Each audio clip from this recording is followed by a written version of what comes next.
नमस्कार मित्रांनो, सध्या कोरोनाचा विषय चालू आहे, लॉकडाऊन आहे, राईट। आणि या लॉकडाऊन मध्ये मी जर तुम्हाला असा प्रश्न विचारला की कसं काय चाललंय, मस्त चाललंय ना, तर कदाचित 14 एप्रिल पर्यंत तुमचं उत्तर हेच असतं की हो मस्त चाललंय, एन्जॉय करतोय हॉलिडेज आणि फॅमिली सोबत मस्तपैकी खेळणं, खाणं, पिणं, नवीन नवीन डिशेस चालू आहे।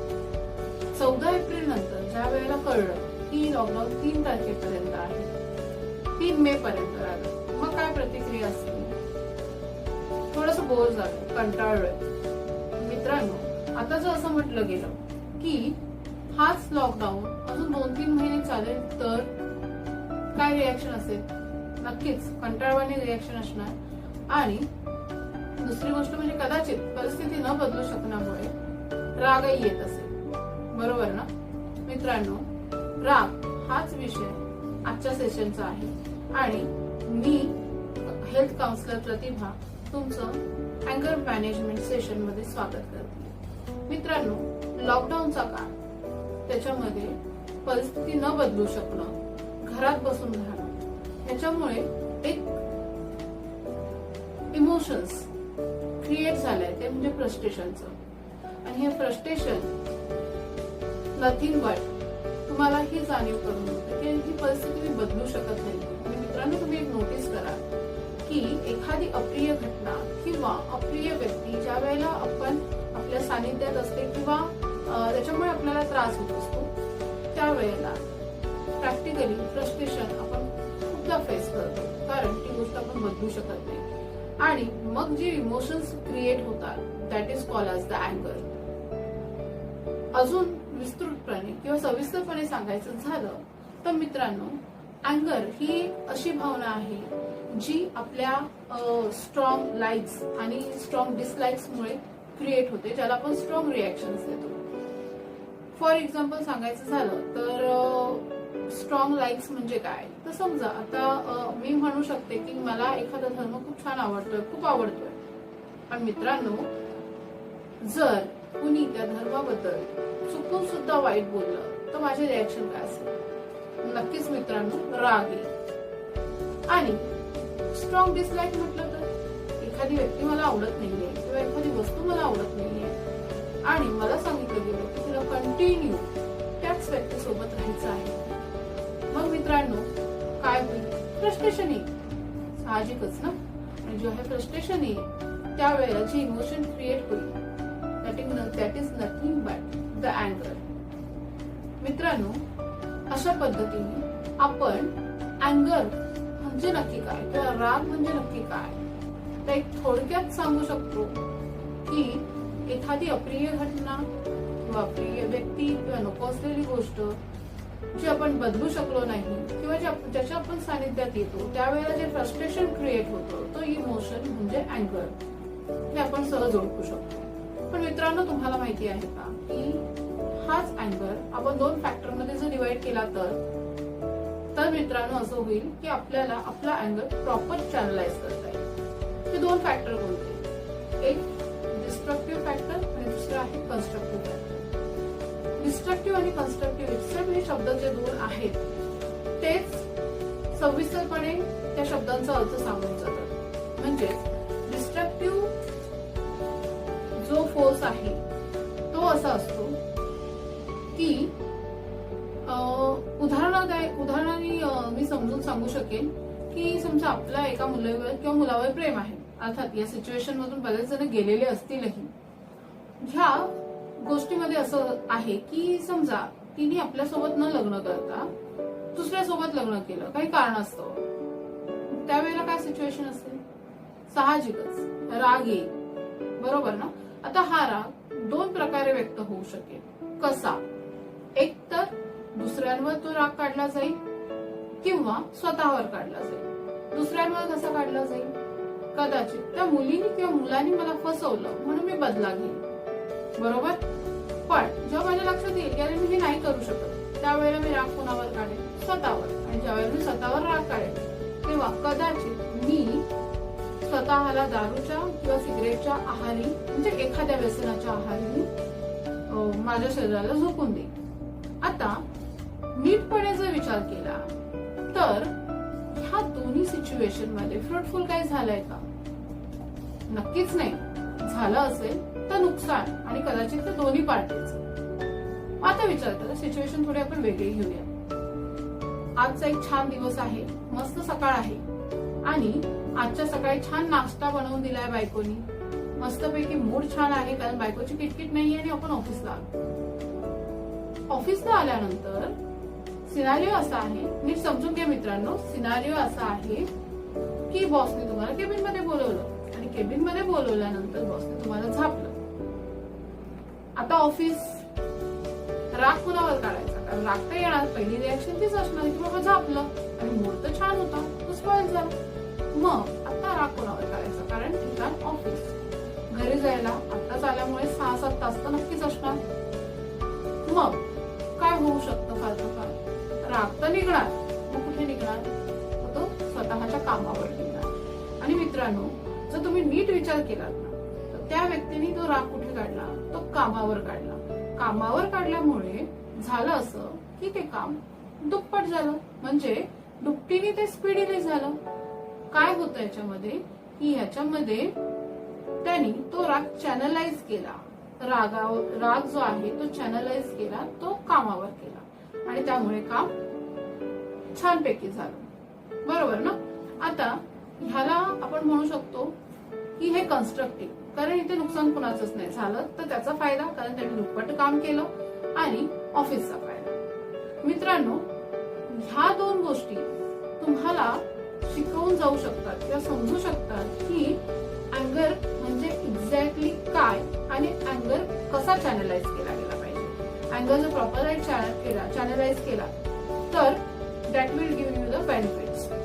नाव अँगर मॅनेजमेंट म्हणजे नक्की काय, जो महत्वाचा विषय आपला आजचा आहे. मित्रांनो, अँगर मॅनेजमेंट हे मी तुम्हाला स्टोरीतून सांगू इच्छिते. स्टोरी कदाचित तुम्ही खूपदा ऐकली असेल, वाचली असेल, पण बिईंग अ ह्युमन आपल्याला माहिती आहे की आपण ह्या गोष्टी फक्त वाचतो किंवा बघतो, ऐकतो आणि सोडून देतो. इम्प्लिमेंटेशन फार कमी होतं मित्रांनो. ही स्टोरी पुन्हा एकदा ज्यांनी ऐकली नसेल त्यांनी ऐकाच, तर नवीनच आहे, पण ज्यांनी ऐकली असेल त्यांनी पुन्हा नव्याने ऐका आणि इम्प्लिमेंटेशन करा. स्टोरी सांगते की एक मुलगा असतो आणि त्याला खूप राग येत असतो, तर त्याच्या वडिलांकडे जातो.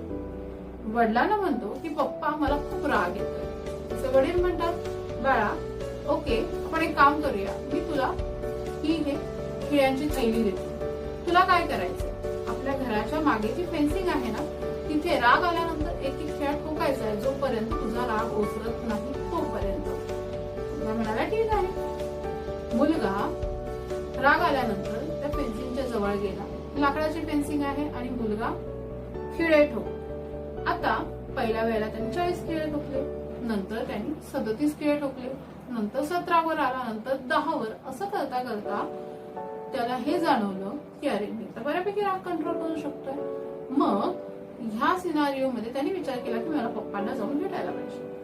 तो पप्पांकडे गेला आणि पप्पांना सांगितलं की पप्पा माझा राग मी बऱ्यापैकी कंट्रोल करू शकतो.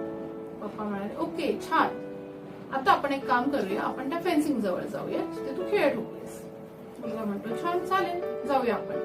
तिथे गेल्यानंतर त्याचे पप्पा त्याला म्हणतात की बाळा हे रागाने ठोकलेले खेळ आहेत, जेवढे खेळ ठोकले तेवढे तुला काढायचे. मुलगा म्हणतो ओके. खिळे काढले जातात आणि मित्रांनो हा जो सगळा पार्ट आहे ना, खेळ ठोकण्यापासून, राग आल्यानंतर खेळ ठोकण्यापासून ते काढण्यापर्यंतचा, हा आहे अँगर मॅनेजमेंटचा. बट अँगर management is always good. But पुढचं जे मॉरल आहे स्टोरीचं ते खूप इम्पॉर्टंट आहे, ते लक्ष देऊ नये का. पप्पा म्हणतात त्याचे की बाळा तू खेळ काढलेस, म्हणजे राग आल्यानंतर खेळ ठोकलेस, राग गेला खेळ काढलेस, साधी गोष्ट होती. पण तू या लाकडाला पडलेले छिद्र आहेत ते बुजवू शकलास का? मुलगा म्हणाला नाही पप्पा. मग बाळा असंच असतं, ज्या वेळेला आपल्याला राग येतो त्यावेळेला आपल्याकडून केली गेलेली कृती किंवा शब्द इतरांना दुखवतात आणि हे त्यांचं दुखावणं जे असतं ना बाळा, ते सॉरी म्हटल्यानंतरही भरून येत नाही. सो मित्रांनो, मला एवढंच म्हणायचं आहे की अँगर management is great definitely, but what if जर राग येण्याची सिच्युएशन मी क्रिएटच केली नाही तर? विचार करा मित्रांनो, कारण हे खूप गरजेचं आहे. जर ती सिच्युएशनच क्रिएट झाली नाही तर पुढच्या कुठल्याच गोष्टी घडणार नाही. आणि मित्रांनो, याच नोटवर मी थांबतीये.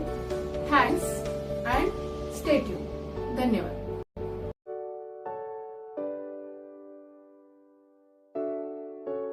नमस्कार मित्रांनो, सध्या कोरोनाचा विषय चालू आहे, लॉकडाऊन आहे, राईट. आणि या लॉकडाऊन मध्ये मी जर तुम्हाला असा प्रश्न विचारला की कसं काय चाललंय, मस्त चाललंय ना, तर कदाचित 14 एप्रिल पर्यंत तुमचं उत्तर हेच असतं की हो मस्त चाललंय, एन्जॉय करतोय हॉलिडेज आणि फॅमिली सोबत मस्तपैकी खेळणं, खाणं, पिणं, नवीन नवीन डिशेस चालू आहे. 14 एप्रिल नंतर ज्या वेळेला कळलं की लॉकडाऊन 3 तारखेपर्यंत आहे, 3 मे पर्यंत आलं, मग काय प्रतिक्रिया असते? थोडस बोर झालं, कंटाळलोय. मित्रांनो, आता जर असं म्हटलं गेलं की हाच लॉकडाऊन अजून 2-3 महिने चालेल तर काय रिॲक्शन असेल? नक्कीच कंटाळवाणी रिॲक्शन असणार. आणि दुसरी गोष्ट म्हणजे कदाचित परिस्थिती न बदलू शकण्यामुळे रागही येत असेल, बरोबर ना मित्रांनो? राग हाच विषय आजच्या सेशनचा आहे आणि मी हेल्थ काउन्सिलर प्रतिभा तुमचं अँगर मॅनेजमेंट सेशन मध्ये स्वागत करते. मित्रांनो, लॉकडाऊनचा काळ, त्याच्यामध्ये परिस्थिती न बदलू शकणं, घरात बसून राहणं, याच्यामुळे एक इमोशन्स क्रिएट झालंय, ते म्हणजे फ्रस्ट्रेशनचं. आणि हे फ्रस्ट्रेशन नथिंग बट तुम्हाला ही जाणीव करून देते की ही परिस्थिती मी बदलू शकत नाही. आणि मित्रांनो, तुम्ही एक नोटीस करा की एखादी अप्रिय घटना किंवा अप्रिय व्यक्ती ज्या वेळेला आपण आपल्या सानिध्यात असते किंवा त्याच्यामुळे आपल्याला त्रास होत असतो, त्यावेळेला प्रॅक्टिकली फ्रस्ट्रेशन आपण खूपदा फेस करतो, कारण ती गोष्ट आपण बदलू शकत नाही. आणि मग जे इमोशन्स क्रिएट होतात that is called as the अँगर. अजून विस्तृतपणे किंवा सविस्तरपणे सांगायचं झालं तर मित्रांनो, अँगर ही अशी भावना आहे जी आपल्या स्ट्रॉंग लाईक्स आणि स्ट्रॉंग डिसलाईक्स मुळे क्रिएट होते, ज्याला आपण स्ट्रॉंग रिॲक्शन्स देतो. फॉर एक्झाम्पल सांगायचं झालं तर स्ट्रॉंग लाईक्स म्हणजे काय? तर समजा आता मी म्हणू शकते की मला एखादा धर्म खूप छान आवडतोय, खूप आवडतोय. पण मित्रांनो, जर कुणी त्या धर्माबद्दल चुकून सुद्धा वाईट बोललं तर माझे रिॲक्शन काय असेल? नक्कीच मित्रांनो, राग येईल. आणि स्ट्रॉंग डिसलाईक म्हटलं तर एखादी व्यक्ती मला आवडत नाहीये किंवा एखादी वस्तू मला आवडत नाहीये आणि मला सांगितलं गेलं की तुला कंटिन्यू त्याच व्यक्तीसोबत राहायचं आहे, मग मित्रांनो काय होईल? फ्रस्ट्रेशन येईल, साहजिकच ना. आणि जेव्हा हे फ्रस्ट्रेशन येईल त्यावेळेला जे इमोशन क्रिएट होईल that is nothing but the अँगर. मित्रांनो, अशा पद्धतीने आपण अँगर म्हणजे नक्की काय किंवा राग म्हणजे नक्की काय तर एक थोडक्यात सांगू शकतो की एखादी अप्रिय घटना किंवा अप्रिय व्यक्ती किंवा नको असलेली गोष्ट जी आपण बदलू शकलो नाही किंवा ज्याच्या आपण सानिध्यात येतो त्यावेळेला जे फ्रस्ट्रेशन क्रिएट होतं तो इमोशन म्हणजे अँगर, हे आपण सहज ओळखू शकतो.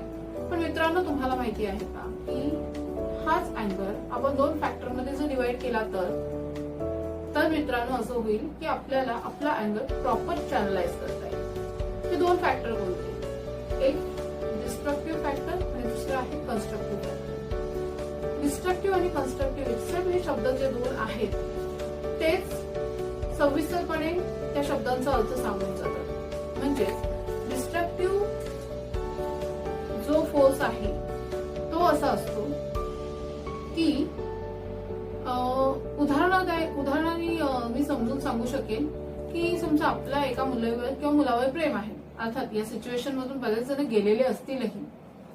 ह्या गोष्टीमध्ये असं आहे की समजा तिने आपल्यासोबत न लग्न करता दुसऱ्यासोबत लग्न केलं काही कारणास्तव, त्यावेळेला काय सिच्युएशन असेल?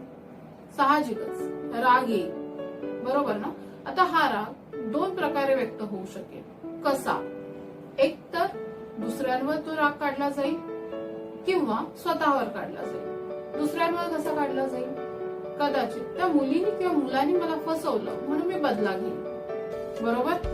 पण जेव्हा माझ्या लक्षात येईल की अरे मी हे नाही करू शकत, त्यावेळेला मी राग कोणावर काढेन? स्वतःवर. आणि ज्यावेळेला मी स्वतःवर राग काढेन तेव्हा कदाचित मी स्वतःला दारूच्या किंवा सिगरेटच्या आहारी म्हणजे एखाद्या व्यसनाच्या आहारी माझ्या शरीराला झोकून देईन. आता नीटपणे जर विचार केला तर ह्या दोन्ही सिच्युएशन मध्ये फ्रुटफुल काही झालंय का? नक्कीच नाही. झालं असेल तर नुकसान आणि कदाचित ते दोन्ही पार्टीचं. आता विचार करा, सिच्युएशन थोडी आपण वेगळी घेऊया. आजचा एक छान दिवस आहे, मस्त सकाळ आहे आणि आजच्या सकाळी छान नाश्ता बनवून दिलाय बायकोनी, मस्तपैकी मूड छान आहे कारण बायकोची किटकिट नाहीये आणि आपण ऑफिसला आलो.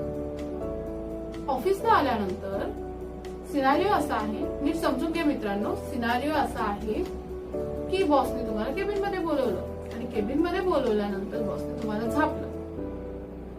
आता ऑफिस, राग कुणावर काढायचा? कारण राग तर येणार, पहिली रिॲक्शन तीच असणार की बाबा झापलं आणि मूड तर छान होता, तो स्पॉइल झाला. मग आता राग कोणावर काढायचा? कारण ठिकाण ऑफिस, घरी जायला आत्ताच आल्यामुळे 6-7 तास तर नक्कीच असणार. मग काय होऊ शकतं? फालतू फार राग तर निघणार, मग कुठे निघणार? तो स्वतःच्या कामावर निघणार. आणि मित्रांनो, जर तुम्ही नीट विचार केलात ना तर त्या व्यक्तीने तो राग कुठे काढला? तो कामावर काढला. कामावर काढल्यामुळे झालं असं की ते काम दुप्पट झालं, म्हणजे दुपटीने ते स्पीडीली झालं. काय होतं याच्यामध्ये की ह्याच्यामध्ये त्यांनी तो राग चॅनलाइज केला. राग जो आहे तो चॅनलाइज केला, तो कामावर केला आणि त्यामुळे काम छानपैकी झालं, बरोबर ना. आता ह्याला आपण म्हणू शकतो की हे कन्स्ट्रक्टिव्ह, कारण इथे नुकसान कुणाचंच नाही झालं तर त्याचा फायदा, कारण त्यांनी दुप्पट काम केलं आणि ऑफिसचा फायदा.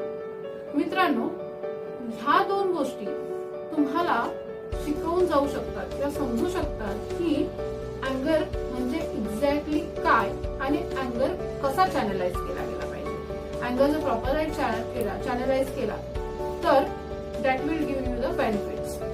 नाव अँगर मॅनेजमेंट म्हणजे नक्की काय, जो महत्वाचा विषय आपला आजचा आहे.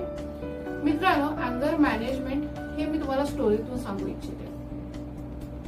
स्टोरी कदाचित तुम्ही खूपदा ऐकली असेल, वाचली असेल, पण बिईंग अ ह्युमन आपल्याला माहिती आहे की आपण ह्या गोष्टी फक्त वाचतो किंवा बघतो, ऐकतो आणि सोडून देतो. इम्प्लिमेंटेशन फार कमी होतं मित्रांनो. ही स्टोरी पुन्हा एकदा ज्यांनी ऐकली नसेल त्यांनी ऐकाच, कारण नवीनच आहे, पण ज्यांनी ऐकली असेल त्यांनी पुन्हा नव्याने ऐका आणि इम्प्लिमेंटेशन करा. स्टोरी सांगते की एक मुलगा असतो आणि त्याला खूप राग येत असतो, तर त्याच्या वडिलांकडे जातो. वडिलांना म्हणतो की पप्पा मला खूप राग येतोय. त्याचे वडील म्हणतात बाळा ओके, आपण एक काम करूया, मी तुला ही खिळ्यांची थैली देतो. तुला काय करायचंय? आपल्या घराच्या मागे जी फेन्सिंग आहे ना तिथे राग आल्यानंतर एक एक खेळ ठोकायचा आहे, जोपर्यंत तुझा राग ओसरत नाही तोपर्यंत. मुलगा म्हणाला ठीक आहे. मुलगा राग आल्यानंतर त्या फेन्सिंगच्या जवळ गेला. लाकडाची फेन्सिंग आहे आणि मुलगा खिळे ठोक. आता पहिल्या वेळेला त्यांनी 40 खिळे ठोकले, नंतर त्यांनी 37 खिळे ठोकले, नंतर 17वर आला, नंतर 10वर. असं करता करता त्याला हे जाणवलं की अरे मी तर बऱ्यापैकी राग कंट्रोल करू शकतोय. मग ह्या सिनारिओ मध्ये त्यांनी विचार केला की मला पप्पांना जाऊन भेटायला पाहिजे. तो पप्पांकडे गेला आणि पप्पांना सांगितलं की पप्पा माझा राग मी बऱ्यापैकी कंट्रोल करू शकतो. पप्पा म्हणाले ओके छान, आता आपण एक काम करूया, आपण त्या फेन्सिंग जवळ जाऊया जिथे तू खेळ ठोकलेस. मुलगा म्हणतो छान चालेल, जाऊया आपण. तिथे गेल्यानंतर त्याचे पप्पा त्याला म्हणतात की बाळा हे रागाने ठोकलेले खेळ आहेत ना, जेवढे खेळ ठोकले तेवढे तुला काढायचे. मुलगा म्हणतो ओके. खिळे काढले जातात आणि मित्रांनो हा जो सगळा पार्ट आहे ना, खेळ ठोकण्यापासून, राग आल्यानंतर खेळ ठोकण्यापासून ते काढण्यापर्यंतचा हा आहे अँगर मॅनेजमेंटचा. बट अँगर management is always good. But पुढचं जे मॉरल आहे स्टोरीचं ते खूप इम्पॉर्टंट आहे, ते लक्ष देऊ नये. पप्पा म्हणतात त्याचे की बाळा तू खेळ काढलेस, म्हणजे राग आल्यानंतर खेळ ठोकलेस, राग गेला खेळ काढलेस, साधी गोष्ट होती. पण तू या लाकडाला पडलेले छिद्र आहेत ते बुजवू शकलास का? मुलगा म्हणाला, नाही पप्पा. मग बाळा, असंच असतं. ज्या वेळेला आपल्याला राग येतो त्यावेळेला आपल्याकडून केली गेलेली कृती किंवा शब्द इतरांना दुखवतात आणि हे त्यांचं दुखावणं जे असतं ना बाळा, ते सॉरी म्हटल्यानंतरही भरून येत नाही. सो मित्रांनो, मला एवढंच म्हणायचं आहे की अँगर management is great, definitely, but what if जर राग येण्याची सिच्युएशन मी क्रिएटच केली नाही तर? विचार करा मित्रांनो, कारण हे खूप गरजेचं आहे. जर ती सिच्युएशनच क्रिएट झाली नाही तर पुढच्या कुठल्याच गोष्टी घडणार नाही. आणि मित्रांनो, याच नोटवर मी थांबतेय. Thanks and stay tuned. धन्यवाद.